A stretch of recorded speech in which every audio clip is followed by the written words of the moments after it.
हुकूमत हिंद की तरफ से जो बरसर इक़्तिदार जमात है बीजेपी की, और वज़ीर आज़म बार बार अपनी पार्टी की तरफ से, सरकार की तरफ से कहते हैं कि उनकी पार्टी का नारा है सबका साथ, सबका विकास और सबका विश्वास।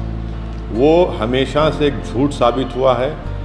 और अब भी जो ministry of housing urban affairs ministry के तहत स्वनिधि एक स्कीम है, जिसमें ठेला बंडी या रेडी पटरी पे दुकान लगाने वालों को इस मिनिस्ट्री ने 32,26,000 लोन दिया है, जिसमें से सिर्फ 331 अक़लियतों को दिया गया है। अरे भैया, क्यों धोखा दे रहे माइनॉरिटीज़ को, मुसलमानों को आप?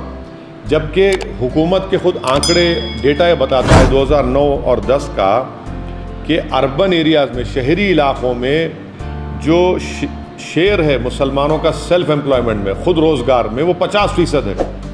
भाई 50% अगर हिस्सा है मुसलमानों का और 331 खाली माइनॉरिटीज़ को मिलेंगे, इससे ये बात साफ जाहिर हो रही है कि नरेंद्र मोदी की सरकार गोलवालकर और सावरकर का जो ख्वाब था कि भारत के मुसलमानों को सेकंड क्लास सिटीज़न बनाना, वो काम कर रही हैं।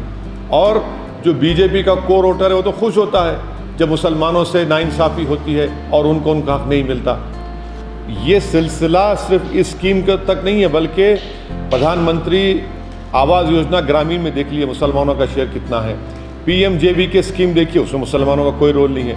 तो एक भाजपा की सरकार एक पूरे मनसूबाबंद तरीके से मुसलमानों को जो गवर्नमेंट की स्कीम्स में उनका हिस्सा नहीं दे रही है और बार बार झूठ बोलती है। ये RTI का रिप्लाई है। अब इस पर क्या जवाब देगी भाजपा, बताइए।